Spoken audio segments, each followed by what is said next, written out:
සමහර අයට පොඩි දේ මතක හිටිනවා. මතක හිටලා ඒ අනුසාරයෙන් තරහක් වෛරයක් හිතේ තියාගෙන ඒක නැවත නැවත පළපදියම් වෙලා පෝෂණය වෙලා ගිහිල්ලා අවසානයේ මහ විනාශයක් කරා යන සිද්ධි තියෙනවා. මට ළඟදීන් දැනගන්න ලැබුණා මේ ළමයි ටිකක් සරුංගල් යවනකොට ඇතිවෙච්ච ප්‍රශ්නයක් දුරදිග ගිහිල්ලා අවුරුදු 3ක්ද 2ක්ද ඇතුළත මිනි මැරුම් 4ක් සිද්ධ වුණා කියලා. මේ සරුංගල් යවනකොට විච්ච පොඩි මතක හිටිනවා. ඊළඟට ඒකට හරියන්නම චිත්‍රපටි තියෙනවා. ඒතර චිත්‍රපටි වල තියෙනවා ඔන්න අම්මට ගහනවා තාත්තට ගහනවා. ඒකට ඒ සතුරු ගැන පුංචි අය මතක තියා ගන්නවා. මතක තියාගෙන ලොකු වුණාම යාළගෙන් පලි ගන්නවා. අර පුංචි කාලේ සිහි කරපු එක. ඊට පස්සේ මතක් වෙනවා තව තියෙනවා චිත්‍රපටි වල මේ මැරෙන මොහොතේ අවසානයේ මෙයා මාව මැරුවා. ඒව මතක තියාගෙන ඉඳලා අවසානයේ සමාජයට සමාජගත වෙනවා. සමාජගත වුණාට පස්සේ එයාලට නොදැනී Tamanට වෛරයක් කළොත් අර චිත්‍රපටිය Tamanගේ ජීවිතේ බවට පත් කරගන්නවා. පත් කරගෙන මහා භයානක විදිහට අර විශේෂයෙන්ම දැන් පුංචි කාලේ ඇතිවෙච්ච වෛරයක් තරහන්නම් මේ වාගේ ධර්ම දේශනාවක් හරි අහලා හිත වෙනස් කරගන්න පුළුවන්. ප්‍රශ්නේ තියෙන්නේ මේ මැරෙන මොහොතේ. දැන් මට දැනගන්න ලැබුණා මේ කොරෝනා වසංගතයත් එක්ක සමහර අය ස්පිරිතාලවල ඉන්න විදිය. ඒතර ස්පිරිතාලේ ගොඩාක් රෝගීන් වැඩි. ඒතර සමහර නර්ස්ලා සමහර වෛද්‍යවරු ඉන්න පුළුවන් රෝගියා ළඟට එකපාරම යන්න බය හිතෙන. ඒ වගේ අවස්ථාවල අර රෝගියාගේ හිතේ වෛරයක් ගොඩනගෙනවා. තරහක්. දැන් ගියේ කොරෝනා වලට බෙහෙත් ගන්න. මේ මරණේ පෙනිපෙනී මරණයත් එක්ක සටන් කරන ජීවිත වගේ තමයි ලෝකයා කතා වෙන්නේ. ඒ වගේ අවස්ථාවකත් අපි මෙච්චර ස්පිරිතාලෙට ඇවිල්ලා අපි ගැන බලන්නේ අපිට බෙහෙත් දෙන්නේ හිතේ වැඩ කරනවා. ඊට පස්සේ ඒ වාගේ තැනක වෛරයක් එහෙම ගොඩ නැගුණොත් එහෙම අවසානයේ මේ රෝගයක් මුල් කරගෙන ස්පිරිතාලෙට ගිහිල්ලා නැති වෛරයක් හිතේ පිහිටනවා. අදිසියවත් මරණයක් වුණොත් එහෙම භයානකයි. හරිම භයානකයි. මට ආරංචි වුණා මට මතකයි මම කාලයක් ওই කොළඹ පැත්තේ ඉන්නකොට මට ආරංචි වෙච්ච සිද්ධිය. ඒ තමයි එක පවුලකට එක දිගට අමනුෂ්‍යයන්ගෙන් කරදර. පස්සේ බලනකොට පස්සේ අමනුෂ්‍ය ආරුඩ වෙලා කතා කරනවා අනිත් අය. හොරට ඉඳලා තියෙනවා. ඉස්පිරිතාලේ රෝගියෙකුට පණයන්ට හදන වෙලාවේ පපුව මිරිකල අර අවසානයේට එයාගේ හුස්ම ගන්න මේ වෙහෙසෙනවනේ. ආන්න ඒ වෙලාවේ මෙයා වෛර බැඳලා. මේ කොහෙවත් යන රෝගියෙක් වෛර බැඳලා උඹලා මේ මට මැරෙන වෙලාවේ වාද දුන්නා. මම පලි ගන්නවා. බලන්න මේ පුදුම භයානක දේවල් මේ වෛරය හිතේ පිහිටනවා කියන එක. ඊට පස්සේ ඒ වගේම තව සිද්ධියක් මට මතකයි. ඒත් ඔය වගේ මලගේ යක්ෂයෙක් ඇවිල්ලා කරදර කරනවා. හේතුව මම ලෙඩ ඇඳේ ඉන්නකොට තොපි බට ගැලෙව්වා. දැන් සමහර අය බට ගැහුවා කියලාත් වෛර බඳිනවා. බට ගැලෙව්වත් කියලාත් වෛර බඳිනවා. උසුම ටික අවසානයේ රඳව ගන්න උත්සාහ කළත් වෛර බඳිනවා. ඉස්පිරිතාලේ තොපි මාව ගෙනිච්චේ නැහැ කියලාත් වෛර බඳිනවා. තොපි මට සැනසෙල්ලනේ මැරෙන්න දුන්නේ නැහැ බෙහෙත් එක්ක ගෙනත් දීලා මට මැරෙන්න දෙන්නේ නැහැ කියලාත් වෛර බඳිනවා. වෛර බඳින කෙනාට නම් පොඩි දේ ඇති. ඒකට උදාහරණ ලස්සන ධර්ම දේශනාවක් දහම් කතාවක් අද මම මේ මොහොතේ විස්තර කරන්න. ඊට පස්සේ අපි අවසානයේ සමාලෝචනය කරමු. පින්වතුනි මේක ඉස්සර වෙච්ච දෙයක්. අපේ තථාගත සම්මා සම්බුදුරජාණන් වහන්සේ ශාක්‍ය කෝලිය අර සටනක් ඇති වුණානේ රෝහිණී නදියේ ජලය බෙදා ගැනීම හා සම්බන්ධව. ඊට පස්සේ එතනදී ආකාශයේ වැඩ ඉඳලා භාග්‍යතුන් වහන්සේ ශාක්‍ය කෝලියන්ට කියලා දෙනවා මේ වෛරය කියන එක හිතේ තියාගන්න එපා කියලා. මේ බාහිර දේවල් මුල් කරගෙන, කතා බතා මුල් කරගෙන තරහ හිතේ තියාගන්න එපා. මේවා සසරට යනවා.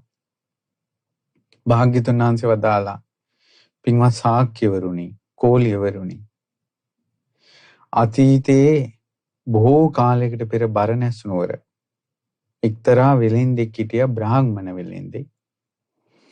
මොහු කරත්ත රෝද හදලා තමයි ජීවත් වෙන්නේ. කාලෙන් කාලෙට කැලේට ගිහිල්ලා ලී කපාගෙන ඇවිල්ලා කරත්ත රෝද හදනවා. ඉතින් මෙයා මෙහෙම ඒ ඉන්න කාලෙම ඔන්න මීට ආසන්න විශාල කැලේක මහා තඩි වලහේ මේ කොළොන් ගහක් යට නිදාගෙන හිටියා. දැන් මෙයා පුරුදු වෙලා නිතර කොළොන් ගහ යටට එන්න. දවසක් මේ වලහා කොළොන් ගහ මේ යට නිදාගෙන ඉන්නකොට මේ හුළඟක් ඇවිල්ලා ඒ කොළොන් ගහේ දිරපු අත්තක් කැඩිලා වලහාගේ ඔළුවට වැටුණා. වලහා නිදාගෙන හිටි එක පිම්මට දිව්වා. ටික දුරක් දුවලා ආපහු හැරිලා බැලුවා. මිනිස්සෙක් නෑ, කවුරුත් නෑ. ආයේ හිමීට කොළොන් ගහ ළඟටම ආවා. කවුරුවත් නෑ. අර වැටිච්ච ලීය තියෙනවා. වලහා කල්පනා කළා සිංහෙක්, ව්‍යාග්‍රයෙක්, මිනිස්සෙක් අහල පහලක නෑ.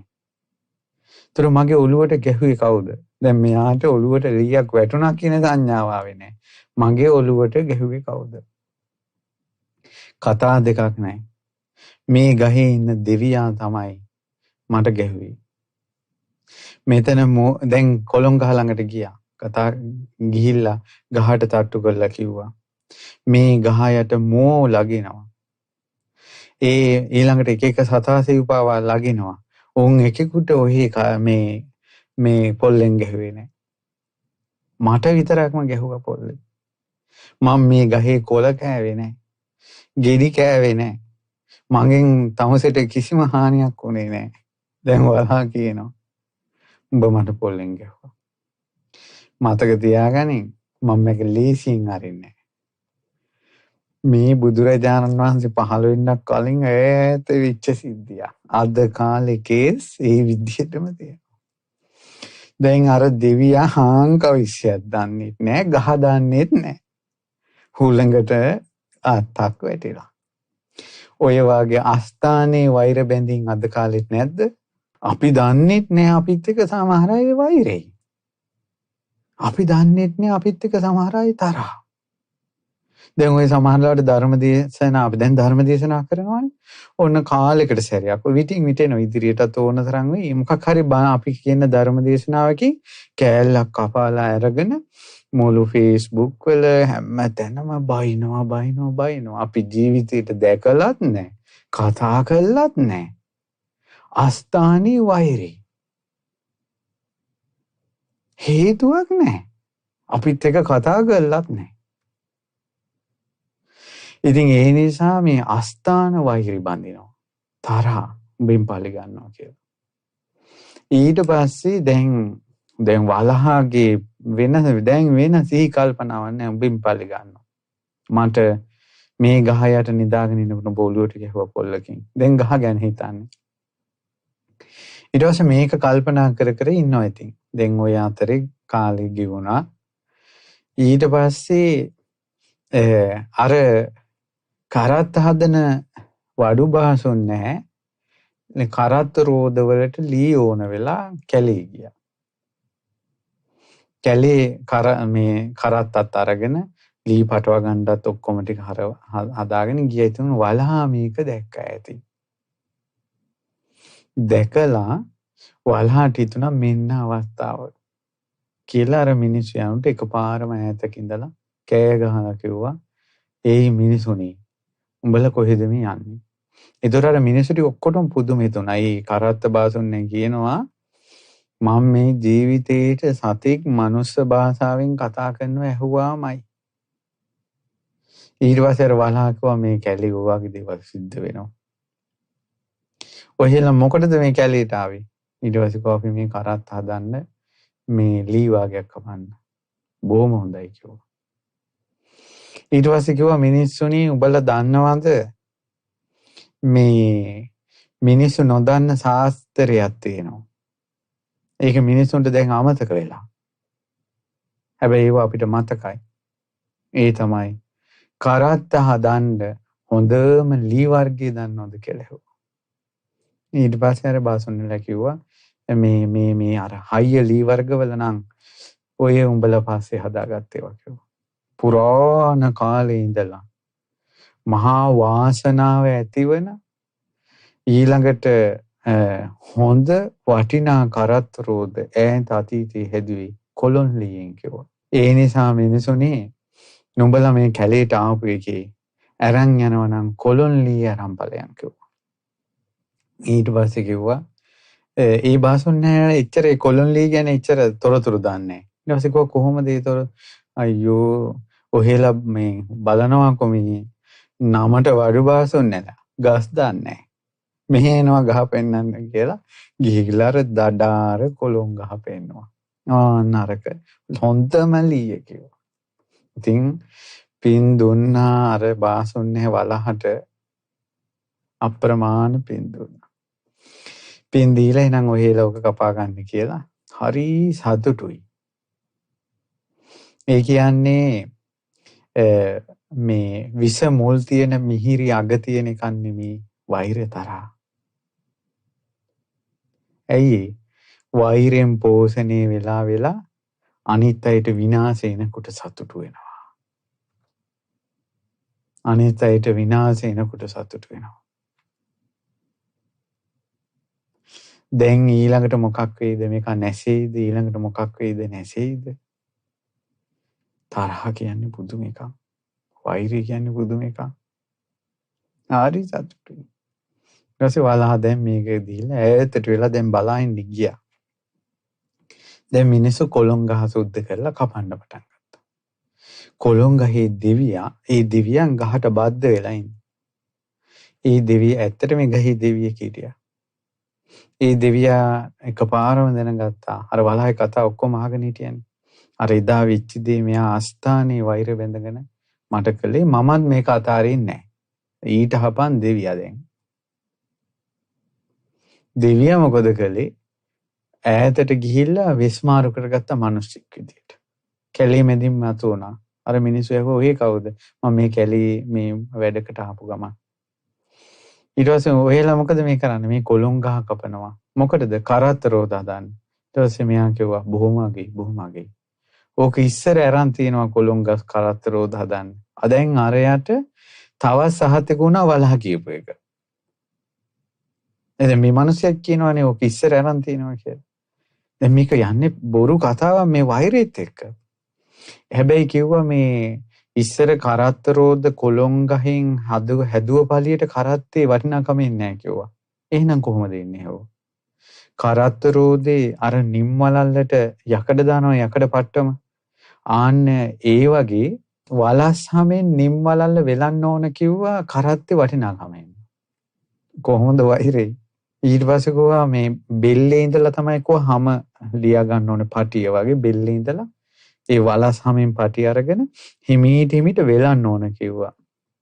මේ කරත්ත රෝදේ වටේට. එතකොට මේ කරත්ත රෝදේ වටිනාකම වාසනාව දියුණුව කල්පැවැත්ම ඔක්කොම පිහිටනවා කිව්වා. ඉතින් අර මිනිස්සයා පින් දුන්නා මෙයාට මේ විස්තරය කිව්ව එකට. ඊට පස්සේ කොහොම වලස්සන් හොයාගන්නේ කොහෙද? ඊට පස්සේ කොහොම ඔහෙලට මොලයක් නැති හැටි බලනවාකෝ. මේ ගහ ඇවිදිනවාද? මේ ගහ මෙතන තියෙන ඕන වෙලාවක කපා ගන්න පුළුවන්. අර මෙතෙන් ආපු වලහ ඒක යන්න කලින් ගෙන්නගෙන එනවා කිව්වා. ඊට පස්සේ කොහොමද දැන් වලහ ගෙන්නන්නේ? ඒ වලහගෙන් අහන්න කිව්වා මේ කොළොන් ගහේ කොතනින්ද කපන්න ඕනන්නේ කියලා. ඊටට ඔය වලහ මෙතෙන් එනවා. ඇවිල්ලා මෙහෙමයි කියලා අත දික් කරනකොට ගහ පියාගුවා බෙල්ලට. ඊට පස්සේ එහෙනම් මට වැඩ තියෙනවා යනවා කියලා ගියා. අර මිනිස්සු ටික ඔක්කොම රංචුව ගිහිල්ලා වලහට කතා කරලා කිව්වා අර කොළොන් ගහේ කොතනින්ද කපන්න ඕනේ? ඊයෝ තමුසෙලාට එකතෙරෙන්න දෙනවා කියලා හොඳ වැඩක් දෙන්නම් කියලා වලහ ගිහිල්ලා අත දික් කරනකොටම බෙල්ලට ගැහුවා. බුදුරජාණන් වහන්සේ වදාළා දෙන්නට දෙන්න කොහොමද ඇහුවා පලිගත්ත හැටි.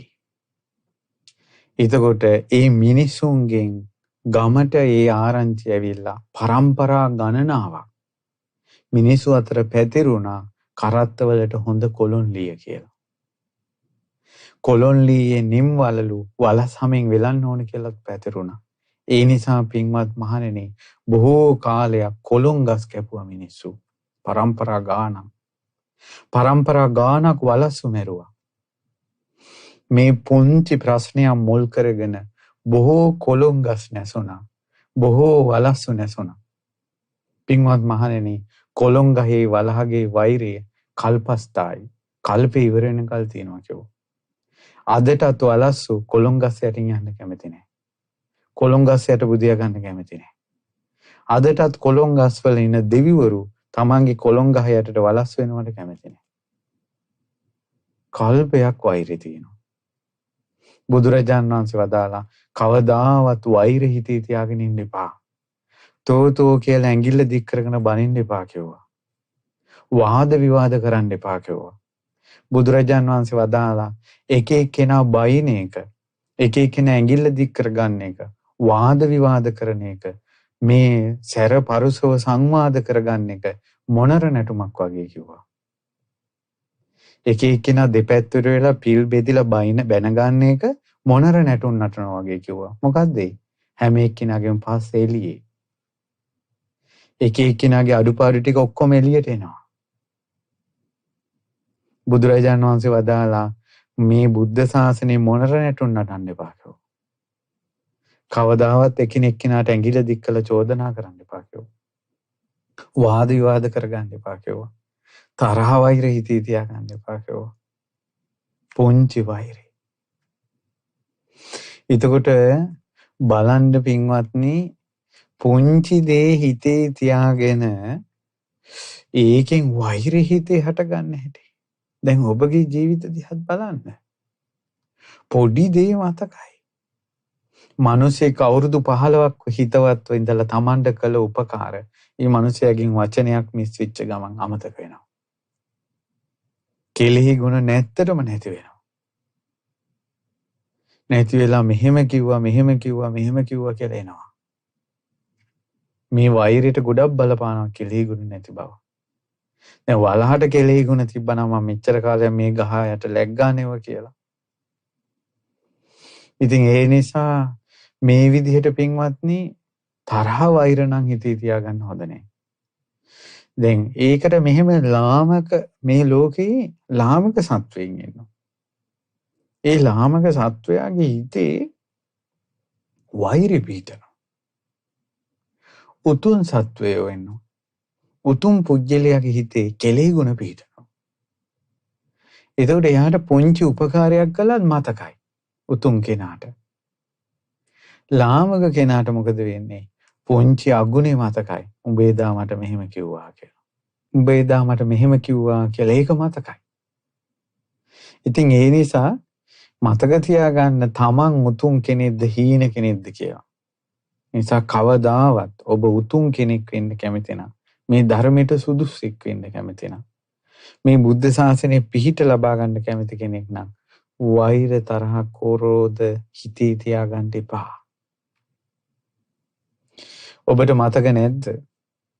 ඊ බුදුරජාණන් වහන්සේගේ කාලේ ඉස්සර සිටුවරේ දවසක් රාජමාලිගාවට යන ගමන් මේ රෑ හොරකම් කරන හොරෙක් මේ දවල් කාලේ අම්බලමක මුල්ලක මුළු ඇඟම වහගෙන බුදියාගෙන ඉන්නකොට අර සිටුවරයා දැක්කා මේකගේ කකුලේ මඩ තියෙනවා. දැකලා සිටුවරයා යන ගමන් කියන්නේ ගියා මේ ඉන්න මිනිස්සයා නම් රෑ හැම තැනම ඇවිදලා දවල් බුදියන මිනිසෙක් වගේ කියාගෙන ගියා. ඒ සද්දෙට අර හොරා මේ රෙද්ද මෑත් කළ බැලුවා සිටුවරයා. දැන් මෙහා හිතෙන් හිතනවා තෝ කොහොමද එහෙම මට කියන්නේ?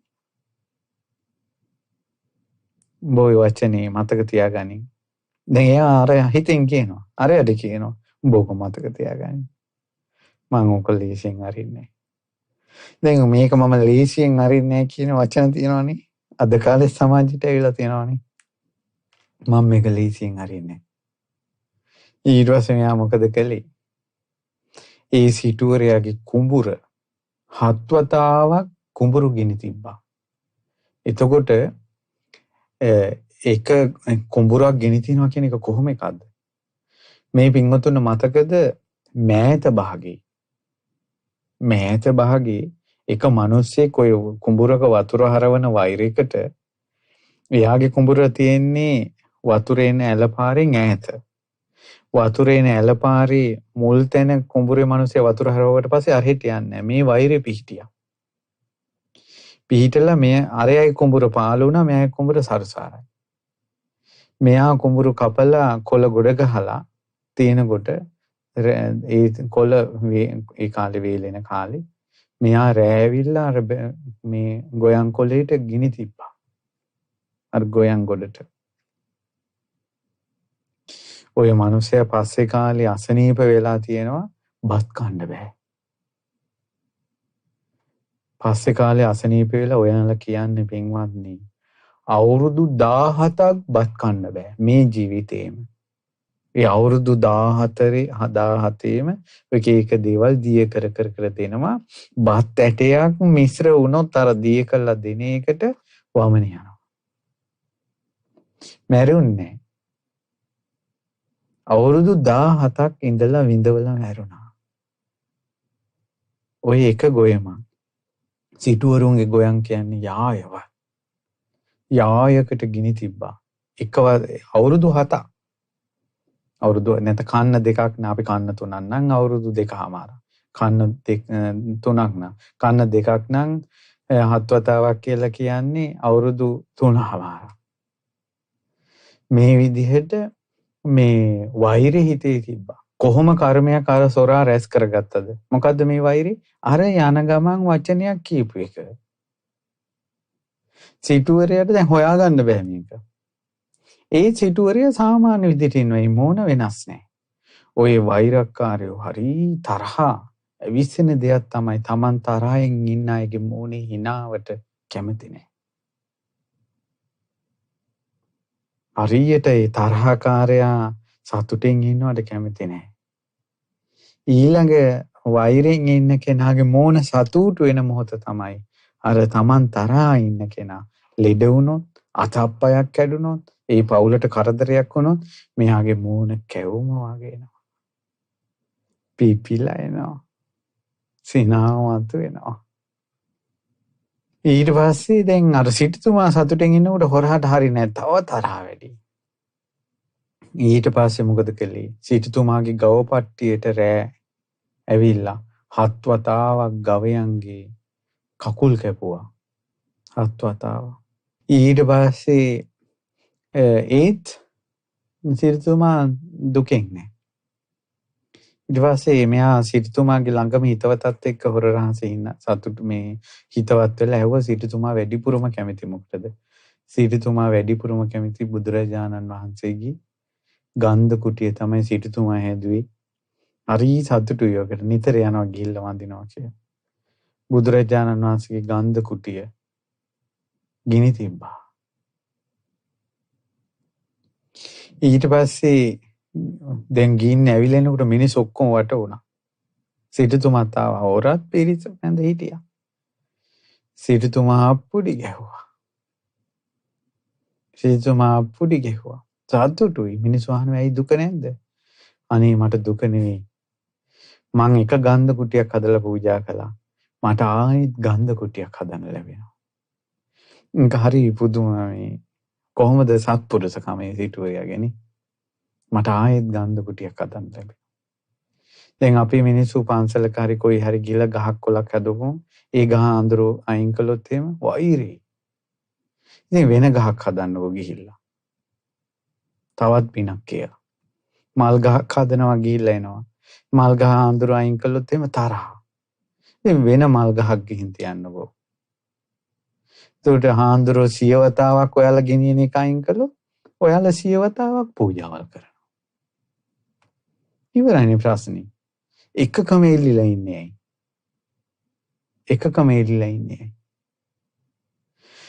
ඉතින් ඒ නිසා මේ අර සිටුතුමාගේ හිත පුදුමයි. ඊට පස්සේ සිටුතුමා ගන්ධ කුටි හදලා ගන්ධ කුටිය පූජා කරන දවස ආවා. එදා කල්පනා කළා මේකව දුක් කරවන්න බෑ. මිනිස්සු මැද වෙන දෙයක් වෙන්න කීතු කළා මේකව මරනවා කියලා පිහි අරගෙන සොරා ආවා. ඇවිල්ලා එදා ගන්ධ කුටියේ බුදුරජාණන් වහන්සේට දානි දීලා ඉවර වෙලා දෑත සිරසී තියාගෙන ස්වාමීනි භාග්‍යතුන් වහන්සේ කවුරු හරි මට සතුරු කෙනෙක් හත් වතාවක් මගේ කුඹුර ගෙන තිබ්බා. මගේ ගවපට්ටියේ හරක්ගේ හත් වතාවක් අකුල් කැපුවා. මගේ භාග්‍යතුන් වහන්සේ ගන්ධ කුටිය ගිනි තිබ්බා. අනේ ඒ කෙනාට මේ සියලු පින් අනුමෝදන් වේවා. ඔහු නිසා මට ගන්ධ කුටියක් හදන්න ලැබුණා කියලා පින් දෙනකොට අරයාගේ මුළු ශරීරයම දැවෙන්න ගත්තා. පුළුවන් නම් ඔයාලට සතුරුකම් කරන අයට වෙනම සංඝ දාන දීලා එයාට පින් අනුමෝදන් කරන්න. ඒක ඇඟ දණ්ඩ ගන්නවා. හොඳ ක්‍රමයක්. අරයා වේවුලන්න ගත්තා. දැන් ඇත්තටම මේ ලෝකේ කවුරුත් ඔක කරන්නේ නැහනේ. තමන සතුරුකම් කරන කෙනෙක් වෙනුවෙන් දානයක් දීලා පින්කම් කරලා එයාට පින් දෙනවා. අනේ මෙයා ඉතින් ඒකෙන්නේ සතුටු වෙන්නේ මෙයාට පිනක් තාමක් කරගන්නත් අවස්ථාවක් නැහැ. ඒ නිසා මේ කරන පින මේ සංඝ දානේ මේ අබේ දානේ මේ ආසරණයන්ට දන් දෙන එක මේ ඔක්කොම මගේ සතුරන්ට අනුමෝදන් වේවා. ඒ ඇත්තෝ මේ සිත් ඇත්තෝ වේවා කියලා පින් අනුමෝදන් කරන්න ඕන. අර සිටුතුමා එක කළා. කරනකොට ඉන්න බැරි වුණා. ඇඟ වෙවුලනවා. පිරිස මැද්දෙන් කෑ ගහගෙන ඇවිල්ලා සිටුතුමාගේ පාළඟ වැඳ වැටුණා. මමයි හොරා කියලා. ඊට පස්සේ ඇහුවා උඹ එහෙම කළේ. එදා මේ ඔබතුමා මට මෙහෙම කිව්වා. මේ එක වචනෙන් කොච්චර පාපයක් රැස් කළාද කියලා කියන්නකෝ. සිටුතුමා එහෙම හිතුවේ නෑ. ඊ වගේ තමයි අපි හැම තවත් කෙනෙක් තරහ වෙයි වෛර කරයි ඒ අයගේ හිතිරි දෙයි කියලා. මම නම් අපේ ජීවිත කාලෙම කාගේවත් හිතිරි දෙන්න අපි කතා කරන්නේ මේ ධර්ම දේශනාවන්. අපි හරි සාමාන්‍ය ජීවිතේ පැත්තක තියන්නකෝ. මේ ධර්ම දේශනාවක් කියන්නේ බුද්ධ වචනේ මිනිසුන්ගේ හිත සනසන්න කියන ධර්ම දේශනානේ. මිනිසුන්ට ජීවිත අවබෝධයක් ලබා දෙන්න මේ ශාසනයට පමනවන්න කරන ධර්ම දේශනානේ. කාගේවත් හිත රිදේවා අමනාප වේවා වෛරය ඇති වේවා කියලා මේ ධර්ම දේශනාවලින් අපි හිතන්නේවත් නැහනේ. අපි හිතන්නේවත් නැති වුණාට මේ කියන බණ වලින්ම කෑල්ලක් අරන් Facebook දාලා බයින අය කොච්චර ඉන්නවද? ඒකටම සම්පූර්ණයෙන් සෙට් වෙනවා. චූටි කෑල්ලක් දාම්පු ගමන් ඇති. කොයින්ද එනවද දන්නේ නැහැ බයින අය. ඊට පස්සේ කාලයක් තියෙනවා කවුරුත් නැහැ. ඒක මේ වගේ. ඔන්න පරිසරයක් තියෙනවා මොකුත් නැහැ. ඔතෙන් ඇවිල්ලා සුනකෙක් බලු බෙට්ටක් දාලා ගියොත් කොහේ හරි යන නිලමැස්සෝ ටිකක් ඕකේ වහනවද නැද්ද? ඒ උන් කොහේ හිටියද දන්නේ මේ නිලමැස්සෝ. ඒ වාගේ ඔය මොකකට හරි එකෙක් බනින්න ගන්නකො ඔය අසුචි ගොඩක් දාලා නිලමැස්සෝ ටික එකතු වෙනවා පොලිමට. පැහැදිලිද? ඒ වාගේ සුවඳ රොම් තියෙන මල් ගහක් ඔබගේ නිවසේ හදනවා. හදලා මේ මල විකසිත වෙලා රොම් වලින් පිරෙනකොට මගේ අම්මෝ කොහින් හිටියද දන්නේ මේ මැස්සෝ. ගොමු නාදයේ මුළු ගෙදරම පැතිරලා යනවා. ඒ වගේ සත්පුරුෂයා යහපත් දෙයට එක්රොක් වෙනවා පෙළට. අසත්පුරුෂයා නිന്ദා අපහාස අවලාද වලට එක්රොක් වෙනවා පෙළට. මේ ලෝකයේ ස්වභාවය. ඔය උපමා සිහි කරන්න. මේ ලෝක ධර්මතා සිහි කරනකොට හිත සැනසෙනවා. මේ ප්‍රශ්නවලදී අපි තනි වෙච්ච ගමන්, ඒ කියන්නේ අපි තනි වුණොත් එහෙම. කියන්නේ මට විතරයි මේ ප්‍රශ්නය කියලා හිතපු ගමන් එයා ලොකු අසරණ තත්වයකට වැටෙනවා. මට විතරයි කියන තැන આવොත් දැන් මම ඔය කියපු උපමා දෙක ගත්තොත් එහෙම හිත පිට නැදේ මේ අසූචි කොටකටත් ප්‍රශ්නනේ. ඇයි ඒකටත් නිලමැස්සෝ අහනවා.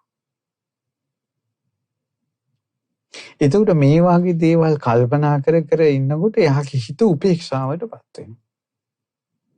ඒ නිසා මේ ලෝකේ ස්වභාවය. සමහර දරුවෝ ඉන්නවා දෙමව්පියන්ගේ පුංචි දේවල් මතක තියාගෙන පස්සේ කාලේ ඉසේ කල්පනා කරනවා. මට මතකයි එක අසපුවක මං ඉන්නකොට එක අම්මා කෙනෙක් අඬාගෙන ආවා. ඒ අම්මා කොළඹ පැත්තේ කෙනෙක්. ඊට පස්සේ කුරුණෑගල ඉන්න කාලේ ආවේ. හාමුදුරනේ මේ ආධාරයක් උපකාරයක් කරන්න අපේ ගම්වල හිඟා කන්න ලැජ්ජයි කිව්වා. ගම්වල හිඟා කන්න ලැජ්ජයි. මම මේ නොතේරෙන ගමකට ඇවිල්ලා. ඊට පස්සේ හේතුව අපිට මේ ගොඩාක් ප්‍රශ්න නයිතුරුස් වෙලා. ඊට පස්සේ අපේ මට වෙච්ච දෙයක් කියන්නම් හාමුදුරනේ කියලා මට චූටි දුවෙක් ඉන්නවා කිව්වා. මේ දුව හරිය ආසයි කෝ පිළිහුඩු කන්න නිතර. ඊට පස්සේ මාළු ගේන්න කියලා කියනකො මාළු ගන්න අපිට සල්ලි නැහැ. මම ඊට පස්සේ හාල් මැස්සෝ ටිකක් අරගෙන මේ චූටි හොද්දක් හදලා දුවට කන්න දුන්නා කිව්වා. දුව ඒක කන්නේ නැතුව මන් දිහාට ඇඟිල්ල දික් කරලා කිව්වා අම්මා ඔයා මට මාළු කන්න ආසාවෙන් ඉඳින් ඔයා දුන්නේ මං ලොකු වුණාම අම්මව දවස් 7ක් බඩගින්න තියනවා කිව්වා. මේ දෝනි. ආන්දරණී අපිට අවුරුදු 7ක් දරුවෝ නැතුව බාර වෙලා ලැබිච්ච දරුවා කිව්වා ඒ. කොහොමද? පොඩි දේ මතක තියාගන්න හැටි. කොහොමද පොඩි දේ මතක තියාගන්න හැටි? මේ සංසාරේ යන නිසා. මේ සසරට ආස නිසා. කාමයට ආස නිසා. උතුම් දේට ආස නැති නිසා. සත්පුරුෂයන්ගේ ධර්මයේ නැසූ නිසා. සත්පුරුෂය ඇසුරු නොකරපු නිසා. අනේ මේ තථාගත ශ්‍රී සද්ධර්මයේ මේ ලෝක සත්වයාට ඇහෙනවා නම් කොච්චර හොඳද? සතුරන්ටද මිතුරන්ටද ඇහෙනවා නම් කොච්චර හොඳද? ඇයි මේ වෛරය? මේ සංසාරේ අපි මේ අරගෙන ආපු කෙලෙස් කන්දරා මේ දුක් කන්දරා අපේ කර්ම ගොඩ මදිද? සමහර වෙලාවට පින්වත්නි අපිට ජාති තුඹෙන් පලි ගන්නවා කියලා මැරිලා නිරේ ගිය අය කෝටි ගාණක් ඇති තවම. ඒ අය ගොඩ આવොත් අපි ඉවරයි. අසංකේය හතරක් සංසාරේ පිරුම් පුරපු මගේ මහ බෝධිසත්වයෝ බුදුරජාණන් වහන්සේ. අවසාන අසංකේය කියන්නේ ගණන් කරන්න බැරි කල්ප. හතරකුත් කල්ප ලක්ෂයක් පිරුම් පුරලා අවසාන කල්ප 5 වගේ මට මතක හැටියට. අවසාන කල්ප 5 තමයි දේවදත්ත හම්බ වුනේ. ඔය කච්චපුට සීරිවාණිච්ච කතාව තියෙන්නේ අවසාන කල්ප 5. ඉදාර රන්තලියට ඇතිවෙච්ච වෛරේ මගේ බුදුරජාණන් වහන්සේගේ සිරසට ගල් පෙරලලා ඇතෙක් ඒ වේදියට එවලා දුනු ආයු යොදවලා මගේ බුදුරජාණන් වහන්සේගේ සිරිපාවේ ලේසොලවල සංඝ වේදේ කරන මේ බුද්ධ ශාසනයේ මහා වෛරක්කාරී බවට පත් වුණානේ දේවදත්ත.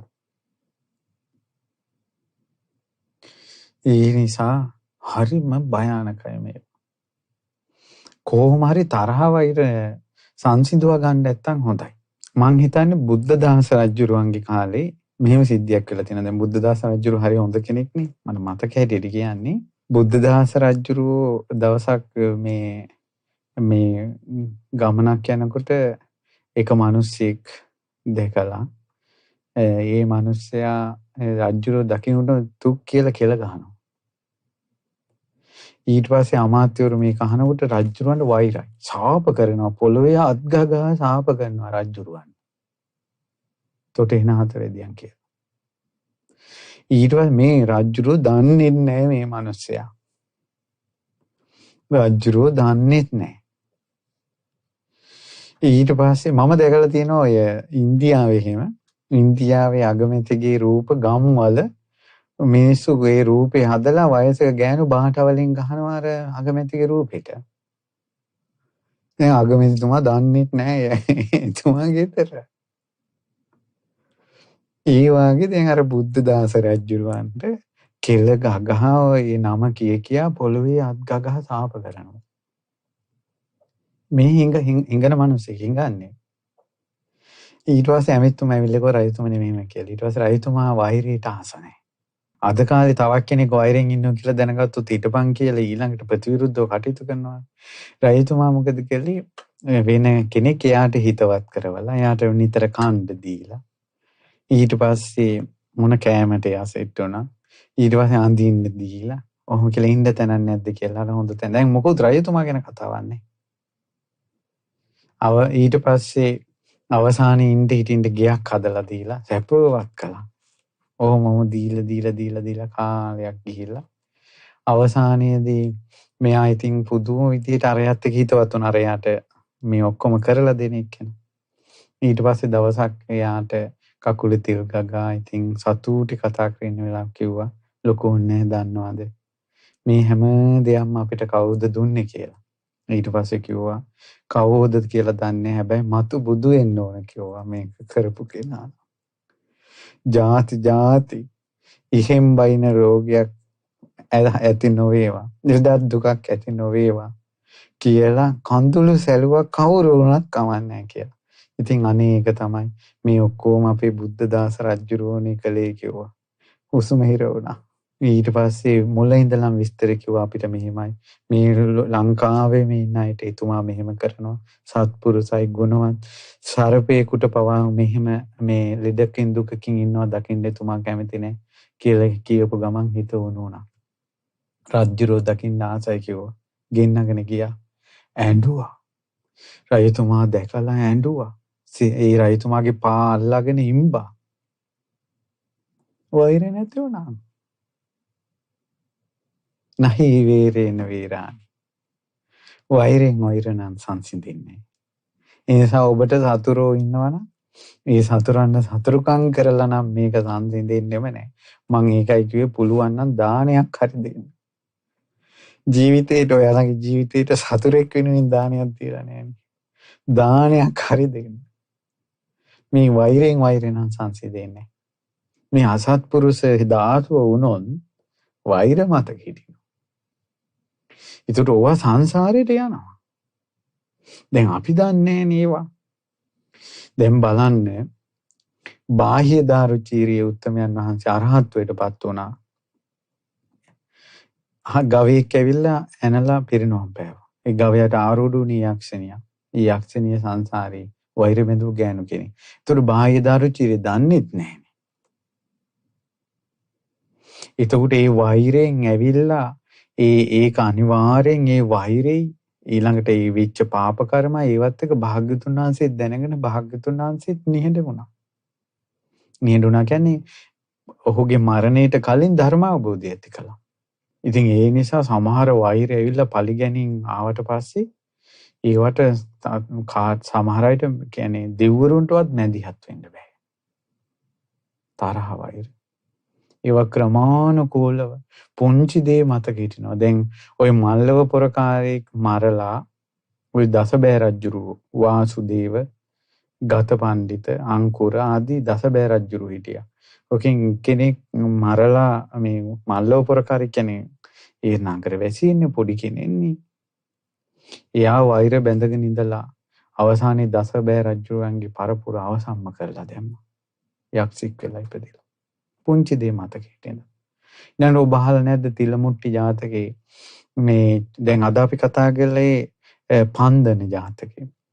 අර කොළොන් ගහේ වෛරය ගැන තියෙන. ඊට පස්සේ ඔබ අහලා නැද්ද ඒ පුංචි තලහවුරකට අවවාද දඬුවම් දුන්නා කියලා ගුරුවරයා මරණ තැනට ආවනේ අවසානයේ. වෛර. ඒ නිසා පින්වතුනි ලේසි නෑ. පුංචි දේවල් නම් මතක පුංචි දේවල් නෙවෙයි ලොකු දෙයක්වත් මතක තියාගන්න ඕනේ නෑ. වෛර ඕනම නෑ. බුදුරජාණන් වහන්සේ දේශනා කළා තියෙනවා අපිට නිතර අභූතෙන් චෝදනා එනවනම්, නිന്ദා එනවනම්, අපහාස එනවනම්, සතුරු කරදර වැඩි නම් සංසාරේ අපි රැස් කරගත්ත කර්ම කියලා. මේ කර්ම විපාක વિશે හිතේ තියාගෙන අපි වෛර කරන්නේ නැතුව, අපි ඒත් එක්ක ගැහෙන්න පැහෙන්න යන්නේ නැතුව හිත හදා ගන්න ඕන කියලා. ඉවසලා ඉන්න ඕන. ගොඩාක් කර්ම ගෙවන්න හොඳම දේ තමයි ඉවසලා ඉන්නේ. උඹලට හොඳයි නම් කරගනිත්වා කියලා. ඉවසලා ඉන්න එකම හොඳයි. අපෙන් නම් පව් සිද්ධ වෙන්න දෙන්න එපා. මේ පුංචි කාලයක් මේ අපිට මනස ලෝකේ ඉන්න තියෙන්නේ. විශේෂයෙන් බුද්ධ ශාසනයේ අවසාන යෝගයේ මේ. කී ගමනක් මේ කටවල් වලින් ඒවා කියනවද පින්වත්නි? සත්‍ය කියන්නේ බොරු නෙවෙයිනේ. මේ ඉදිරියට මේ යන තාක්ෂණික ලෝකේ සතුරු කරදර වසංගත මේ දේශපාලනික ප්‍රශ්න මේවත් එක්ක අවසානයේ බුද්ධ ශාසනයකින් පිටක් ගන්න සමාජයක් ඉතුරු වෙයිද? ඉතින් ඒ නිසා මේ ගෞතම බුද්ධ ශාසනය අවසාන යුගයේ තරහ වෛර නම් හිතේ තියාගන්න එපා. මතකද පින්වත්නි මේ ධම්මපාල ජාතකේ අර මේ අම්මා දරුවා වඩාගෙන හිටියා මහරජුරුව එනකොට කලාබු රජුරුව මට මතක හැටියට. කලාබු රජුරුව එනකොට අර බිසව ගියේ නැහැ කියලා දරුවා පිටි පිටි ගහලා ගැප්පුවානේ. මේ ඉස්සරහට ගිහිල්ලා අත දීලා පිළිගත්තේ නැහැ කියලා. අද කාලේ ওই වගේ පුංචි පුංචි දේවල් අස්තුන්ගේ ලෝකෙත් මේක තියෙනවා. සත්තුන්ගේ ලෝකෙත් මේක තියෙනවා. ඇයි වින්වතුනි මේ මට මතක හැටියට සීරු නුවර පැත්තේද මට මතක නෑ කොහෙද ඔය අලි ඉන්න පැත්තක එක මිනිහෙක් හේනක ඉඳලා අලියෙක් ගහ යටින් යද්දී අර ගහ උඩ තමයි ආට්ටාලේ තියෙන්නේ. හේනේ.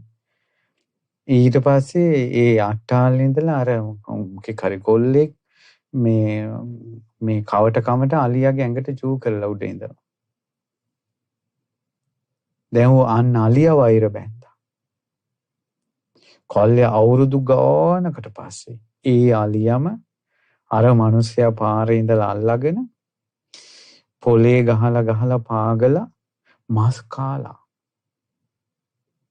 මට ඒ ගමේ හිටපු කෙනෙක් කිව්වා ඒ මිනිස්යාගේ මස් ඇට කටු සොපින් එකට ඉතුරු කරගන්න මේ තිබ්බේ. ඒ කියන්නේ සොපින් එකක් පිරෙන මස් කෑල්ලක් නැහැ කිව්වා.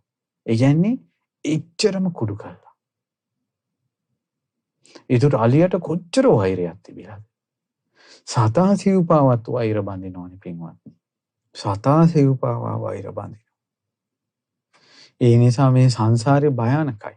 අනේ ඔබගේ හිතට නම් මාගේ හිතට නම් වෛරය කියන එක නම් පිහිටන්න එපා. තරහ කියන එක නම් පිහිටන්න එපා.